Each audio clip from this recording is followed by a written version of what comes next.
Hello friends, जय Hind, good morning. तो स्वागत है आपका अपना यूट्यूब चैनल एजुकेशनल नॉलेज पर।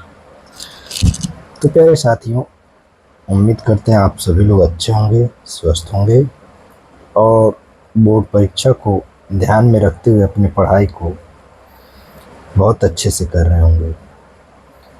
जैसा कि पिछले वीडियो में हम लोग 2020 का previous year board paper solve किए हैं, ये भी 2020 का ही है। इसका कोड अलग है। तो जैसे हमारा कोड जब अलग होता है तो हमारे प्रश्न के जो स्थान होते हैं वो भी बदल दिए जाते हैं और कुछ प्रश्न भी बदल दिए जाते हैं। थोड़ा सा अंतर देखने को मिलता है, तो यहाँ कुछ अलग प्रश्न देखने को मिलेंगे। चलिए शुरू करते हैं क्लास।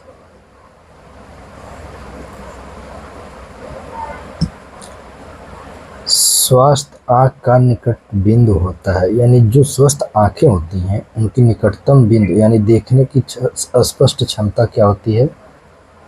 25 सेंटीमीटर, 50 सेंटीमीटर, 100 सेंटीमीटर, अनंत। तो ऑप्शन नंबर ए 25 सेंटीमीटर। जब कोई वस्तु आप अपनी आंखों के नज़दीक लाएंगे तो 25 सेंटीमीटर से जब और इधर लाएंगे तो वह स्पष्ट नहीं दिखाई देगी, अर्थात धुंधली दिखने लगेगी। तो वह स्पष्ट कितने सेंटीमीटर तक हम देख सकते हैं? 25 सेंटीमीटर।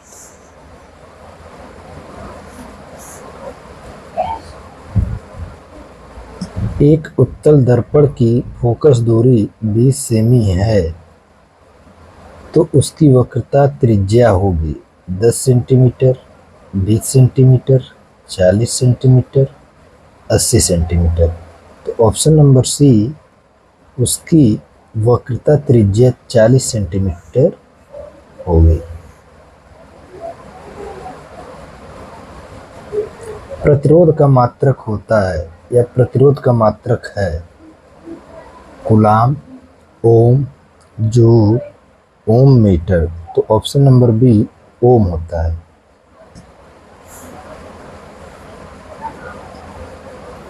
वैद्युत मोटर परिवर्तित करता है। जो विद्युत मोटर होता है वह किस रूप से किस रूप में परिवर्तित करता है? ऊर्जा को रासायनिक ऊर्जा को यांत्रिक ऊर्जा में, यांत्रिक ऊर्जा को रासायनिक ऊर्जा में, यांत्रिक ऊर्जा को वैद्युत ऊर्जा में, या वैद्युत ऊर्जा को यांत्रिक ऊर्जा में। तो देखिए, मोटर जो होता है वह विद्युत को ग्रहण करता है और वह क्या करता है? मोटर को चलाता है। तो यांत्रिक ऊर्जा में, यानी वैद्युत ऊर्जा को किस में? यांत्रिक ऊर्जा में। Option number D. शुद्ध जल का पीएच मान है 0, 1, 7, 14। तो ऑप्शन नंबर सी 14। आप लोग बताएंगे कि नींबू के रस का पीएच मान कितना होता है, हमारे ब्लड का पीएच मान कितना होता है, ये कमेंट सेक्शन में आप लोग जरूर बताइए।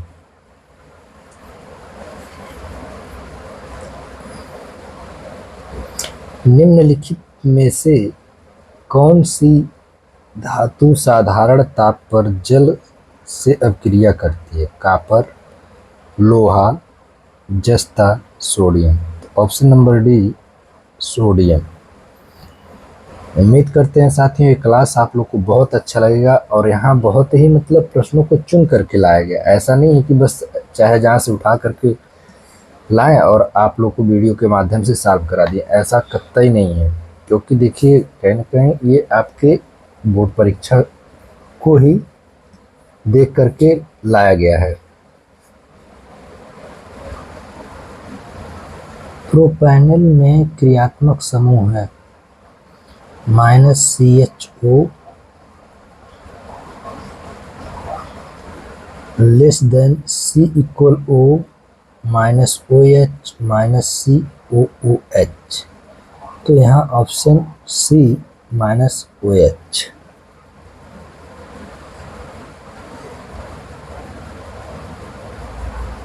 पादप में जाइलम उत्तरदायी है जल का वहन, अमीनो अम्ल का वहन, भोजन का वहन, ऑक्सीजन का वहन। तो ऑप्शन नंबर डी जल का वाहन, सॉरी, ऑप्शन नंबर ए जल का वाहन।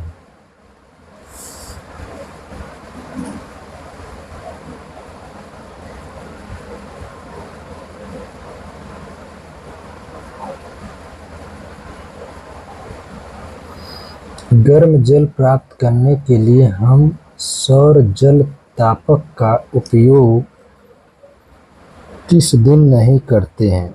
धूल वाले दिन, गर्म दिन, बादलों वाले दिन, पवनों वायु वाले दिन। तो ऑप्शन नंबर ए धूल वाले दिन नहीं प्रयोग करते हैं। मस्तिष्क उत्तरदायी है सोचने के लिए, शरीर का संतुलन बनाने के लिए, हृदय स्पंदन के लिए, इनमें से सभी। तो इनमें से सभी के लिए मस्तिष्क क्या है? उत्तरदायी है, सोचने के लिए भी, शरीर का संतुलन बनाने के लिए और हृदय स्पंदन के लिए भी।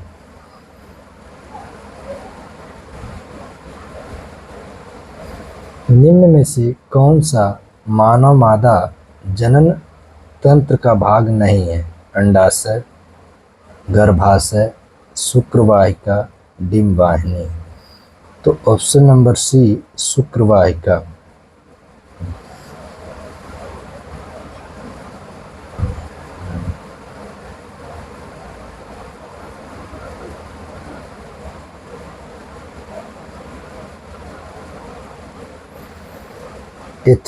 एथेनोइक अम्ल की निम्नलिखित अपक्रियाएं बताइए।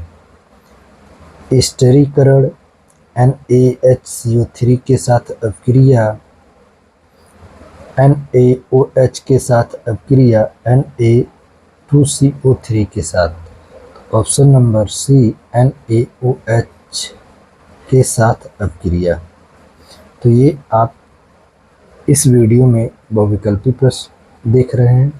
इसके बाद देखेंगे इसका अति लघुत्तरी प्रश्न। किसी अंतरिक्ष यात्री को आकाश काला क्यों प्रतीत होता है? यानी जो अंतरिक्ष में यात्रा करते हैं उनको आकाश काला किन कारणों से दिखाई पड़ता है या प्रतीत होता है? तो उसके बारे में हम देखेंगे।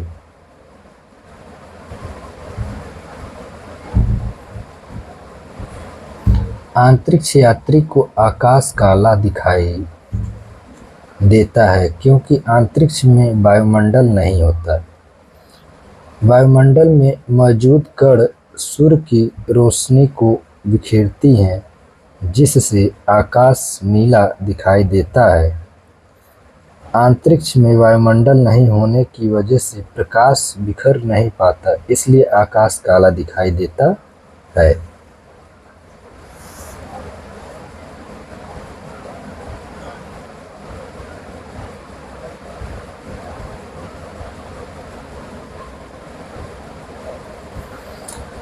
संतृप्त तथा असंतृप्त कार्बनिक अपक्रिया क्या है?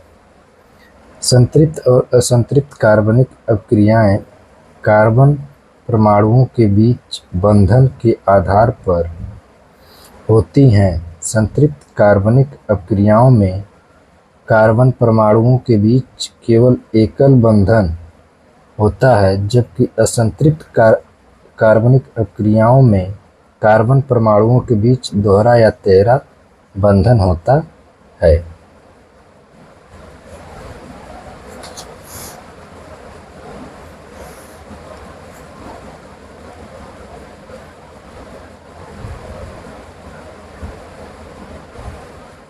अगला प्रश्न, स्वपोषी पोषण के लिए आवश्यक परिस्थितियां कौन सी हैं? उनके अंतिम उत्पाद क्या हैं?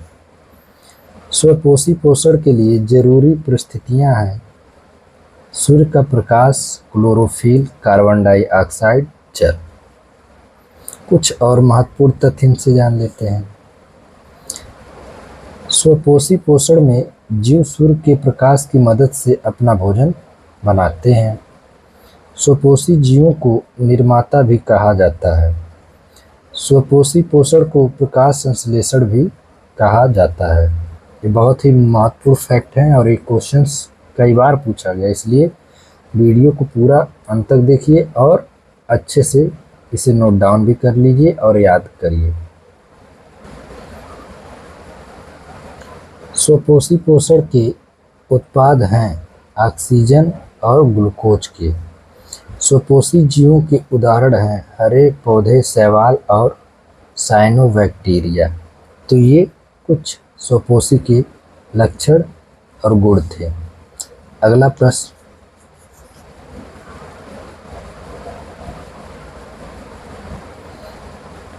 जैव विकास को उपयुक्त उदाहरण की सहायता से स्पष्ट कीजिए।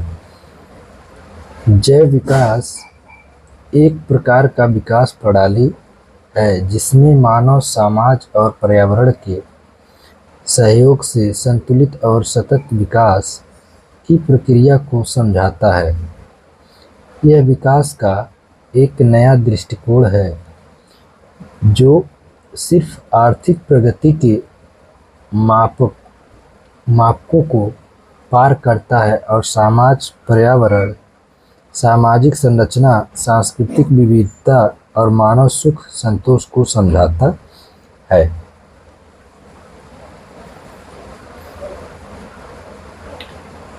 पादप में जल और खनिज लवण के वहन विधि का वर्णन कीजिए।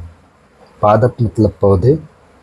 पादप में जल और खनिज लवण का वहन जाइलम संवहनी पौधों में पाया जाने वाला एक ऊतक है। यह जड़ों से पत्तियों तक पानी और खनिज लवण पहुंचाता है। तो ये देखिए कुछ एक पेपर के प्रश्न थे जिनको हमने अपने वीडियो के माध्यम से सॉल्व कराया है। देखिए पूरा पेपर सॉल्व कराने का मतलब ये है कि वीडियो काफ़ी लंबा हो जाएगा, इसलिए उन्हीं प्रश्नों को हम चुनते हैं जो देखते हैं कई बार पूछा गया है या हमारे बोर्ड परीक्षा में आने की ज़्यादा संभावना है। तो प्यारे साथियों, ये क्लास कैसा लगा आप लोग कमेंट्स ज़रूर करिए। क्लास को पूरा देखिए और वीडियो को लाइक शेयर करना ना भूलिए। अगर आप हमारे चैनल पर नए हैं तो सब्सक्राइब जरूर करिए। धन्यवाद। जय हिंद।